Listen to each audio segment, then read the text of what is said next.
अगर माननीय नरेंद्र मोदी के चेहरे पर अगर झारखंड की सियासी नेताओं का चयन हो तो ये दुर्भाग्य होगा। इनकी मेरिट क्या है, इनका मेरिट क्या है, इनमें क्या गुण है, इनकी क्या क्षमता है। अधिकारी कह रहे थे कि यहाँ 1000 मेगावाट बिजली का प्रोडक्शन है और उसमें 500 मेगावाट आपका दिल्ली को जाएगा, 300 मेगावाट बंगाल को जाएगा और 200 झारखंड के लोगों को झुनझुना बजाएंगे। बस खाली आपके स्टाइल को देखते हैं कि जब आप स्कॉर्पियो के छत पर आते हैं, अपनी गमछी को कंधे से उतार कर कमर में बांधते हैं तो लगता है कि हम ये रियल लाइफ में आलू IAS की क्लास लेते हैं। तो मुझे नहीं लगता है कि रियल लाइफ में एक साधारण सा लड़का IAS IPS से टकरा सकता है। तो मुझे लगता है ये पिक्चर में हो रहा है। तो कहीं ना कहीं आपको नेशनल मीडिया इग्नोर कर रही है और इसका कारण है कि आप झारखंडी हैं। और अपना गिरिडीह में विकास यादव अभी टाइगर जयराम महतो गिरिडीह के झारखंड धाम में पहुंचे हैं और यहां प्रेस कॉन्फ्रेंस कर लोगों से बात कर रहे हैं और विभिन्न मुद्दाओं पर चर्चा कर रहे हैं। आइए जानते हैं किन किन बातों पर चर्चा होगी।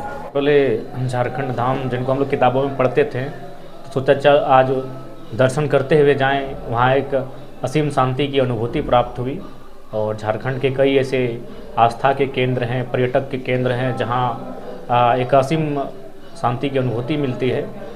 और साथ ही साथ जब इस क्षेत्र में आए हैं तो ये जमुआ विधानसभा, राजधनवार विधानसभा और बगोदर विधानसभा को क्रॉस करते हम घर जाएंगे तो अपने जो साथी हैं, हमारे जो सहयोगी हैं, उनसे मिलते हुए बातचीत करते हुए 2024 लोकसभा चुनाव नज़दीक है, उस संदर्भ में अपनी रणनीतियों को, अपनी तैयारियों को पुख्ता करें, उस विषय में कुछ चर्चा परिचर्चा करते हुए लौटेंगे। अभी 2024 का चुनाव नज़दीक आ गया है। बाबूलाल मरांडी भी पूरे दौर शोर से क्षेत्र का भ्रमण कर रहे हैं। सबसे बड़ी बात है ये केंद्र का जो कांग्रेस पार्टी है, राहुल गांधी का भी झारखंड का दौरा होने वाला है। तो क्या लगता है कि भाजपा सहित जो विपक्ष के दल हैं उसका क्या प्रभाव पड़ेगा और जयराम को इस पर जेबी केसेस को क्या प्रभाव पड़ने जा रहा है? देखिए, सबसे पहले हम लोग एक इमर्जिंग पार्टी के तौर पर हैं। हम लोग झारखंड के डोमिसाइल पॉलिसी पर चर्चा करते हैं, डिस्प्लेसमेंट पॉलिसी भी चर्चा करते हैं और यहाँ की जो तमाम पॉलिसियाँ हैं जो हमारे हितकर होनी चाहिए थी लेकिन हमारे अहितकर हो रही हैं तो उन पर हम लोग चर्चा करते हैं। तो मेरा मानना है उनका इम्पैक्ट झारखंड में नहीं दिखेगा। इसलिए नहीं दिखेगा, झारखंड एक अलग पृष्ठभूमि के आधार पर तय हुआ है। आप अगर मध्य प्रदेश से छत्तीसगढ़ बनने की कहानी को देखें, उत्तर प्रदेश से उत्तराखंड बनने की कहानी को देखें, पंजाब हरियाणा के विभाजन को देखें, तो कहीं ना कहीं झारखंड उसकी तुलना में अलग हुआ है। आज बिहार से हमारा विभाजन केवल कागज़ के टुकड़ों में नहीं, धरातल पर भी हुआ है। तो उसे धरातल पर दिखना चाहिए। हमारे संवैधानिक अधिकार, हमारे जो राइट बनते हैं इस राज्य के बनने के बाद, यहाँ के राज्यवासियों की उन्नति के संदर्भ में जो हमारा, लेकिन आज कुल मिलाकर देखा जाए तो मेरा मानना है कि आज भी इस राज्य की जो समस्याएं हैं जस की तस है। कुछ एक आध काम हुए हैं, आप नहीं इनकार कर सकते हैं। जो लोग आज 23 साल से सत्ता पर है तो इसका मतलब ये नहीं कि उन्होंने काम नहीं किया है। लेकिन जिस तर्ज पर काम होना चाहिए था, 40% मिनरल्स देने वाले राज्य में जो उन्नति होनी चाहिए थी वो नहीं हुआ है। और उसका प्रमाण है आज जो हाल ही फिलहाल जो आपका मजदूर 40-42 फंसे थे उनमें 17 शायद झारखंड के थे। तो ये परिस्थितियाँ मैंने काफ़ी भयावह परिस्थितियाँ आई कि आखिर ऐसा क्यों। तो इसलिए मेरा मानना है हम लोग जो मुद्दा लेकर जाएंगे वो झारखंडियत का मुद्दा होगा, विस्थापन का मुद्दा होगा, पलायन का मुद्दा होगा, रोजगार सृजन का आइडियाज़ का मुद्दा होगा और इन्हीं मुद्दों के साथ हम लोग दिल्ली कुछ करने का काम करेंगे। झारखंड में सबसे ज़्यादा भाजपा का सरकार रहा, चाहे मुख्यमंत्री ज़्यादातर रहा भाजपा का ही। अब चूँकि इस बार अभी गठबंधन की सरकार है भाजपा, लेकिन अभी कह रही है कि नहीं, इस बार भी झारखंड में भाजपा का सरकार बनेगी और झारखंड में भाजपा का कोई चेहरा नहीं है और वो सीधे मोदी जी को ढिंडोरा पीट रहे कि मोदी जी हैं तो देश में विकास होगा और मोदी जी के नाम पर ही चुनाव लड़ रहे हैं। क्या लगता है कि झारखंड में वैसा कोई भाजपा का लीडर नहीं है जो अपने चेहरे से चुनाव लड़ सकता है? बिल्कुल, यही हमारी विडम्बना है। बिल्कुल मोदी जी का पूरा देश आदर करता है। एज ए पॉलिटिशियन उन्होंने एक अपने विश्व पटल पर एक छवि बनाई है। लेकिन मेरा मानना है, मैं झारखंड के ही लोगों से एक सवाल करना चाहूँगा कि मान के चलिए एक संपन्न व्यक्ति है, वह मान के चलिए सालाना करोड़ रुपए वो कमाता है, लेकिन उसी व्यक्ति का एक बेटा है जो अपंग है। क्या आप अपनी बेटी का विवाह उस ससुर के आधार पर उस अपंग बेटे से करना पसंद करेंगे? बिल्कुल नहीं करेंगे। मैंने कोई इसे गलत वे में ना ले, मैं एक उदाहरण के तौर पे दे रहा हूँ। तो ठीक उसी प्रकार माननीय नरेंद्र मोदी के चेहरे पर अगर झारखंड की सियासी नेताओं का चयन हो तो ये दुर्भाग्य होगा। इनकी मेरिट क्या है, इनका मेरिट क्या है, इनमें क्या गुण है, इनकी क्या क्षमता है, इनकी क्या कैपेबिलिटी है, इसके आधार पर चयन करना होगा। और नहीं तो फिर वही हमें मिलेंगे, हर मुद्दों पर चुप रहेंगे, चाहे रोजगार का मुद्दा हो, पलायन का मुद्दा हो, विस्थापन का मुद्दा हो। यही देखिए गोड्डा में प्लांट बना, अडानी का, लेकिन आज वहाँ 100% बिजली बांग्लादेश को जाता है। तो इन पर कौन सदन में बात रखेगा भाई? ये अत्याचार, ये जुल्म क्यों? ये अत्याचार, इतना जुल्म तो झारखंडियों के साथ नहीं होना चाहिए था कि मतलब दुनिया को ढोल बनाने का टेंडर आपने लिया है और हमारे चमड़े से ढोल बनाया जाएगा, बजेगा कोई और, बजाएगा कोई और, आनंद लेगा कोई और चमड़ा हमारा उधेरा जाएगा। आज ऐसे ही बहुत सारे प्रोजेक्ट झारखंड में हैं। आपका KTPS की जानकारी मुझे एक भेल के पदाधिकारी दे रहे थे कि यहाँ 1000 मेगावाट बिजली का प्रोडक्शन है और उसमें 500 मेगावाट आपका दिल्ली को जाएगा, 300 मेगावाट बंगाल को जाएगा और 200 झारखंड के लोगों को झुनझुना बजाने के लिए। तो ये बताइए, राज्य के पटल पर, देश के पटल पर ये किस प्रकार की नीति झारखंड के साथ चली जा रही? क्यों भाई मतलब इतना बेवकूफ़ बनाया जाएगा?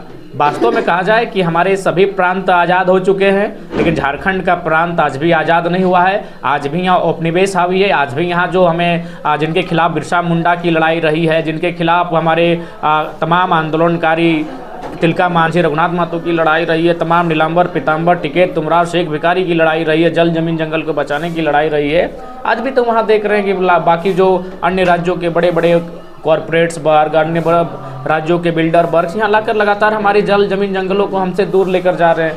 तो मेरा मानना है कि जब झारखंड का चयन हो तो झारखंड के क्वालिटी वाले नेताओं के आधार पर झारखंड का चयन हो। झारखंड जब अलग हुआ था तो लोगों में आस जगी थी कि झारखंड के लोगों को यहाँ रोजगार मिलेगा, झारखंड के लोग यहाँ के नेता होंगे, झारखंड के लोग यहाँ मंत्री होंगे। लेकिन जिस उद्देश्य से भाजपा ने चुनाव लड़ा कि झारखंड की नीति के, स्थानीय नीति को लेकर के, लेकिन आज भी भाजपा में झारखंड में सबसे ज़्यादा सांसद बाहर का है।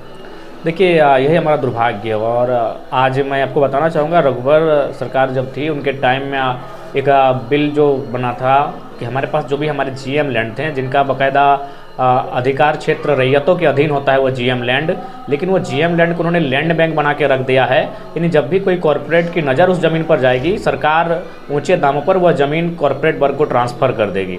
आज आप एक भारतमाला प्रोजेक्ट आया है, सड़क जो एक नई बन रही है, जो चतरा से आपका शायद मैंने चतरा नहीं, आपका बनारस से कलकत्ता जाएगी, जिसमें हमारा झारखंड में चतरा, शायद हजारीबाग का कुछ हिस्सा, रामगढ़ का कुछ हिस्सा, रांची का कुछ हिस्सा टच करता है। तो बिहार में आप रेट पता कीजिए, बिहार में GM लैंड आता ही नहीं है, सब रैयत लैंड है और अच्छा मुआवजा है। लेकिन झारखंड में मैक्सिमम GM लैंड आया, GM लैंड बैंक बन चुका है। यानी देखिए कितनी चालाकी के साथ झारखंड के भूभाग को नष्ट करने का प्रयास किया जा रहा है। ये चीज़ें जनता को समझना होगा और इसीलिए मैं बार बार कहता हूँ, एक लीडर अगर आप अच्छा नहीं चुनेंगे तो बहुत नुकसान होगा। एक डॉक्टर अगर गलती करेगा तो एक मरीज मर सकता है, एक अगर इंजीनियर गलती करेगा तो एक पुल के गिरने से 50 लोग मर सकते हैं। लेकिन एक लीडर अगर गलती करेगा, अगर वो चीज़ों को नहीं समझेगा तो पूरा राज्य गलती हो सकता है, पूरे राज्य में गलत चीज़ें अप्लाई हो सकती हैं। तो इसलिए आज झारखंड को एक ऐसे युवा पढ़े लिखे नेतृत्व की आवश्यकता है जो निर्भीकता से हमारी बातों को सदन में रखे, नहीं तो हमारे साधन इसी प्रकार लूटते जाएंगे और हम अपने रोजमर्रा के जीवन में इतना अस्त व्यस्त हो जाएंगे कि फाइनली हम लोग इतने डाउन टू अर्थ आ जाएंगे कि वहाँ से निकल पाना बड़ा मुश्किल होगा। JB केसेस का स्टार प्रचारक जयराम महतो है, क्या जयराम महतो की तरह और भी स्टार प्रचारक JB केसेस में आएंगे या फिर एकलौता पूरा झारखंड में संघर्ष करेंगे? नहीं, मैं चाहूँगा कि संघर्ष को कम किया जाए। हमारे बहुत सारे साथी हैं जो स्टार प्रचारक की भूमिका का निर्वहन करेंगे और उन्हें बाकायदा प्रशिक्षण भी दिया जा रहा है। अभी जैसे आज 22 जनवरी है, अयोध्या में रामलला मंदिर को लेकर के भव्य तरीके से पूरे देश में उत्साह मनाया जा रहा है। PM मोदी ने भी कई घोषणा किया। PM मोदी ने एक बात आज कही कि वो जो हम भी सुने सोशल मीडिया पर, उन्होंने कहा कि अयोध्या का मंदिर से देश का विकास का एक प्रश्न चिन्ह जो था वो खत्म हो गया, अब सीधे देश विकास की ओर जा रहा है। तो क्या लगता है कि मंदिर से देश का विकास होना चाहिए? मोदी जी को मंदिर और मस्जिद की बात करनी चाहिए या फिर रोजगार पर? आज भी पूरे देश में काफ़ी बेरोजगारी है, तो उस पर बात ना करके क्या मंदिर से विकास पूरा देश का हो सकता है? देखिए, सबसे पहली बात, भारत आस्थाओं का देश है। यहाँ की मिट्टी में लगभग हजारों प्रकार की आस्थाएं समाहित है। हर एक आस्था का हम लोग सम्मान करते हैं, लेकिन आस्था को थोड़ा सा राजनीति से विपरीत होना चाहिए। आस्था अलग विषय है, राजनीति अलग विषय है। राजनीति को विकास के मुद्दों पर आना चाहिए, बाकी आस्था का सम्मान करते हैं। और हमारे एक भारतीय होने का हमारा दायित्व और कर्तव्य बनता है कि हम लोग एक दूसरे की आस्थाओं का आदर करें। अगर हम मान के चलिए किसी आस्था को मानते हैं, वो मेरी आस्था है, लेकिन अगला अगर किसी अन्य आस्था से संबंधित है तो उसकी आस्था का भी हमें सम्मान करना चाहिए। लेकिन जहाँ तक राजनीतिक प्रश्न है, और जैसा कि ये आकलन है, अनुमान है कि 2025 तक शायद हम लोग 5 ट्रिलियन इकोनॉमी को क्रॉस करेंगे और 2045 के आसपास हम लोग शायद 30 ट्रिलियन की इकोनॉमी को क्रॉस करेंगे। एक उपलब्धि है, लेकिन मेरा मानना है कि एक आम व्यक्ति कहाँ है। जब तक संपत्ति का विकेंद्रीकरण, सत्ता का विकेंद्रीकरण नहीं होगा, तब तक आपके पास होगा 1% व्यक्तियों के हाथों में देश की 50% संपत्ति होगी, तो इससे देश को आप विश्व पर दर्शा सकते हैं कि हम उन्नति राष्ट्र हैं, लेकिन देश के अंदर अराजकता का माहौल होगा, देश के अंदर भुखमरी का माहौल होगा, देश के अंदर बेरोजगारी का माहौल होगा। तो इसीलिए जो भी पॉलिटिक्स में करने वाले लोग हैं, जो सेंट्रल पॉलिटिक्स को करते हैं, उन्हें चाहिए कि सत्ता का भी विकेंद्रीकरण हो और संपत्ति का भी विकेंद्रीकरण हो। साफ भाषा में मैं एक उदाहरण दूंगा, अगर वन टाइम अगर एक आदमी करोड़पति बनता है और बाकी लोग शून्य पर हैं, तो उससे बेहतर है कि 100 लोगों को करोड़पति बनाने के लिए प्रोत्साहन देना चाहिए।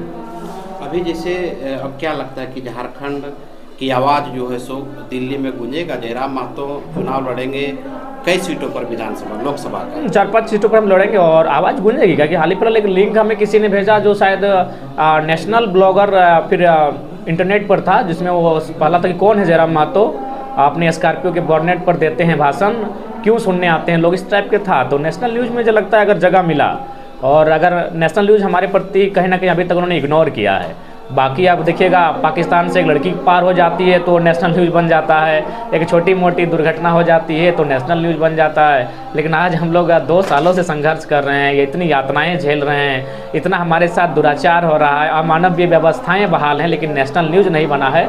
इसलिए नेशनल पटल पर हमें अपनी राजनीतिक दस्तक देने की आवश्यकता है। मतलब आप ये मानते हैं कि कहीं ना कहीं नेशनल न्यूज़ भी जयराम को इग्नोर कर रहे हैं, या फिर जयराम को इग्नोर करवाया जा रहा है? हो सकता है, क्योंकि मैं आपको बताना चाहूँगा, जब पारसनाथ का मुद्दा हुआ था तो उस समय राजस्थान से थे या गुजरात से एक जैन कम्युनिटी के बहुत मैंने बुद्धिजीवी व्यक्ति हमसे मिलने आए। बाकायदा वो हमसे अकेले जंगलों में कहाँ मिला, बोले जंगलों में हैं, तो बोला हम वहीं आते हैं। बड़े शांत मैंने सौम्य इंसान थे जो जैन समुदाय के थे।